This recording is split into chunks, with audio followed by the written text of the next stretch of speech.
Parashat Korach. Korach, fils de Itzhar, fils de Kehat, fils de Lévi, forma un parti avec Dathan et Abiram, fils d'Eliab, et On, fils de Pélet, descendant de Ruben. Ils s'avancèrent devant Moïse et parmi eux 200 des enfants d'Israël, princes de la communauté, membres des réunions, personnages notables. S'étant attroupés autour de Moïse et d'Aaron, ils leur disent « C'en est trop de votre part. Toute la communauté, oui, tous sont des saints. Et au milieu d'eux réside le Seigneur. Pourquoi donc vous érigez-vous en chef de l'assemblée du Seigneur? Demain, le Seigneur fera savoir qui est digne de lui, répondit Moïse. Faites ceci. Munissez-vous d'encensoirs, toi, Korach et tout ton parti.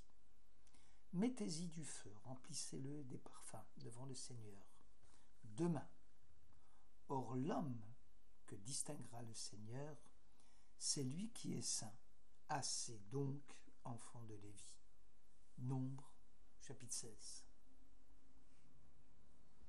Deux grandes thèses vont expliquer la cause de la révolte de Korach.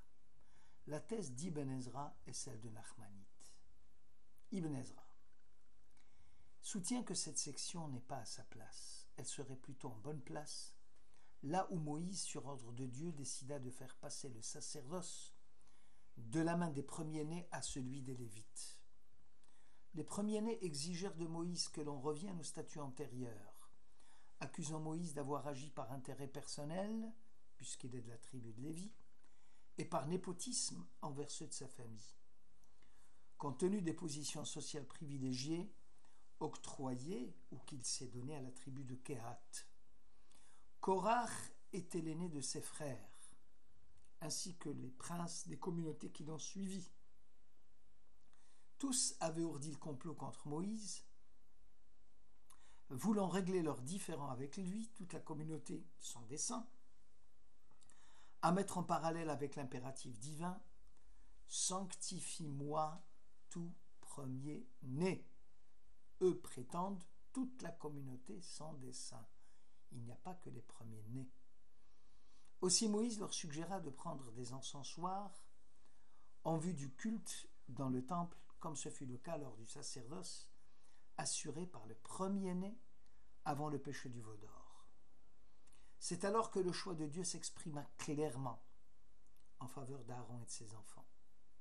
On ben Pélet de la tribu de Réhouven ainsi que Dathan et Abiram faisaient partie des insurgés, car chacun d'eux avait des raisons personnelles à en vouloir à Moïse. N'est-ce pas ce dernier qui déposséda Réhouven, l'aîné de son droit d'aînesse, en privilégiant Josué de la tribu d'Éphraïm, fils de Joseph, pour lui succéder, ravivant ainsi la plaie ouverte et jamais cicatrisée du choix de Jacob, qui écarta aussi Réhouven, l'aîné au profit de Joseph? La justification de Moïse prend alors toute son importance. Demain, disait Moïse, le Seigneur fera savoir qui est digne de lui. Le nom de Jacob a été omis lors de la filiation de Korach. D'après nos sages, Jacob prie à Dieu pour que son nom ne soit pas mentionné dans la Torah au moment de la révolte de Korach. C'est Jacob qui s'écria « Ne t'associe point à leur dessein, ô mon âme ». La sédition de Korach touchait aussi bien Moïse qu'indirectement Jacob. Jacob fut le premier à porter un coup fatal au statut sacré du droit d'aînesse, tel qu'il était connu dans le monde païen. Jacob n'a-t-il pas dépossédé Ésaü? De ce droit n'a-t-il pas fait la même chose en privilégiant Joseph à Réhouven et Éphraïm à Ménaché? Vouloir revenir au statu quo ante, c'est mettre en péril l'élection même d'Israël. Or, l'élection d'Israël est métaphysique et non éthique. Je serai pour vous un Dieu, et ensuite seulement, ils seront pour moi un peuple. Alors que l'obéissance des nations à la morale conditionne leur relation avec Dieu. La relation des peuples à l'absolu est fonction de leurs œuvres, tandis que le lien qui rattache Israël à Dieu est d'une essence radicalement différente. Il porte en lui sa raison d'être, Et ce rapport immédiat avec Dieu ne peut subir aucun changement. Il est aussi immuable que Dieu lui-même. Remettre en cause ce choix d'Israël revient à dire que le droit d'aînesse appartiendrait à Ésaü et à ses descendants, avec toutes les conséquences que cette élection peut avoir sur le devenir d'Israël. De même que l'espèce humaine diffère de l'espèce animale, non en vertu du mérite acquis, mais dans le but de remplir des fonctions distinctes, de la même manière Israël occupe, sur le plan divin, un rôle spécifique. Le réchit, élément essentiel et premier dans l'ordre de la valeur, n'est pas cependant le premier dans l'ordre de l'existence. L'homme dernier venu dans le monde de la création justifie la création en la complétant d'une façon absolue et décisive.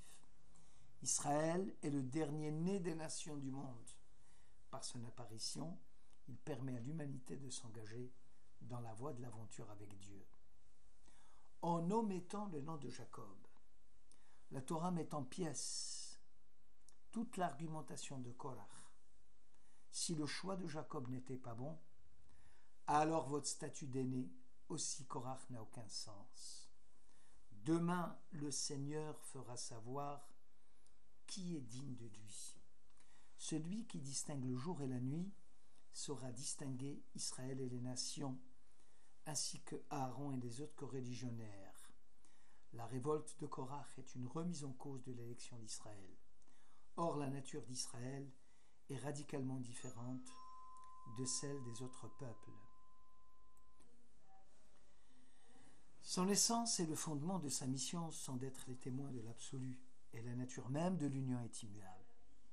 Aussi la Torah va considérer les séditieux comme ceux qui se sont légués contre Dieu lui-même.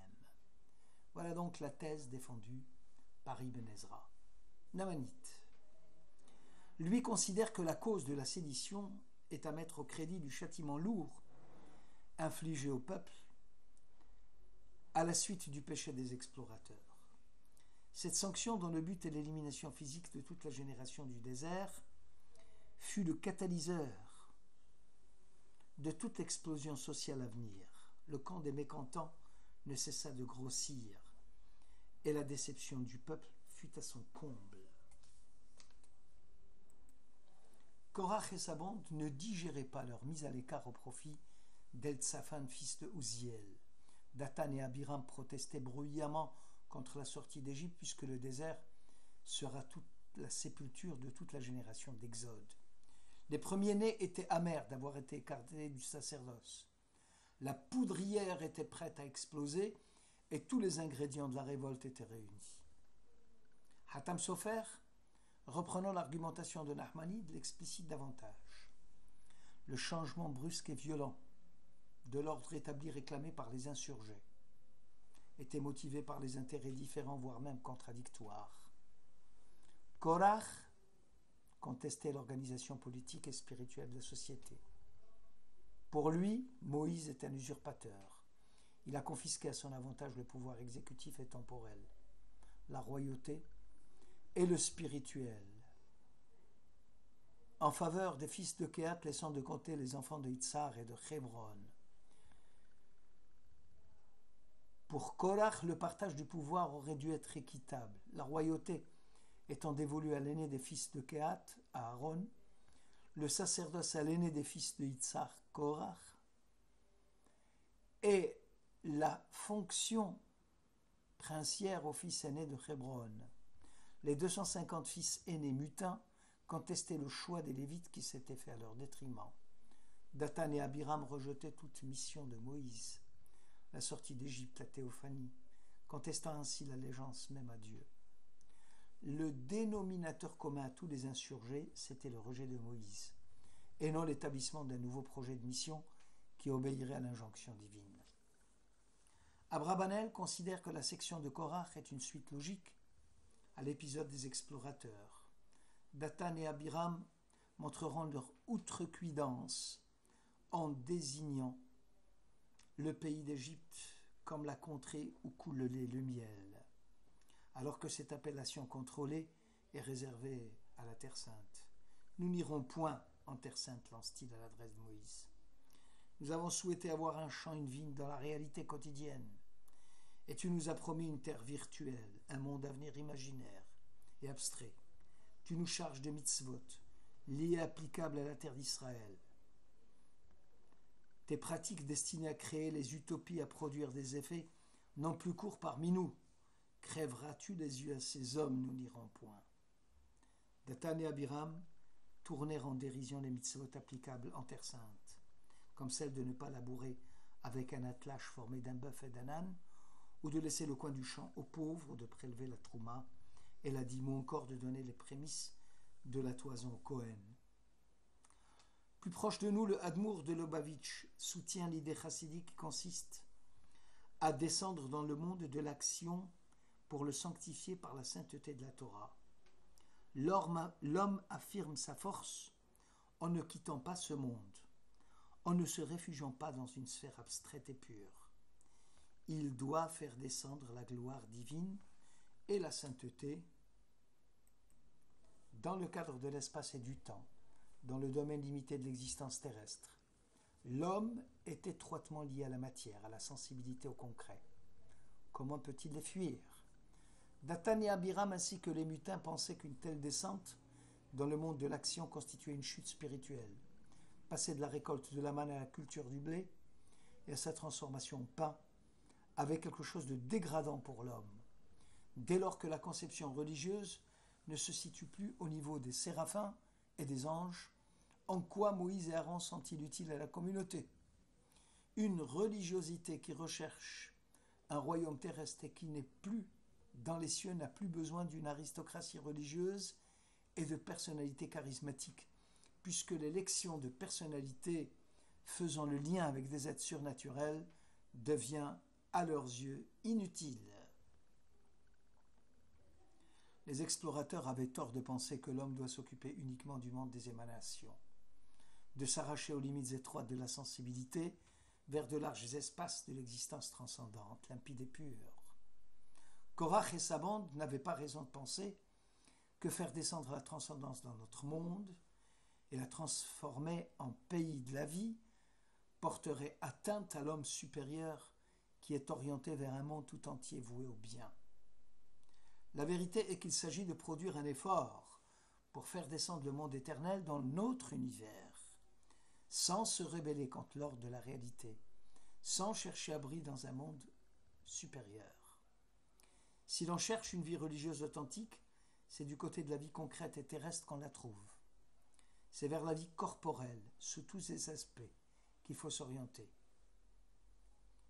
Il faut le fait de se détourner d'une vie spirituelle éthérée et qui n'a des racines que dans le monde de l'abstraction n'est pas la bonne solution. Les explorateurs ne pensaient pas que la transcendance du monde supérieur puisse s'incarner dans le monde de l'action, que la descente de Dieu sur le mont Sinaï signifiait l'abaissement du monde mystérieux et secret au-dessus de l'univers. Aussi la terre qui va engloutir Korach se justifie en disant « Si vous n'êtes pas prêts à sanctifier le réel, l'univers de la terre, œuvre de la toute-puissance de Dieu, par l'insertion de la Torah et des mitzvot dans la vie concrète, alors vous n'avez pas votre place dans le monde réel. Retournez donc à un monde abstrait, celui des âmes. » Le judaïsme a apporté au monde le secret de la restriction de l'infini dans le fini, du transcendant dans l'immanent, du monde supérieur dans le monde concret. Lorsque Dieu descendit sur le mont Sinaï, il révéla la règle que le divin va vers l'homme et l'homme ne monte pas vers Dieu, mais doit faire descendre Dieu parmi les hommes. Shabbat Shalom.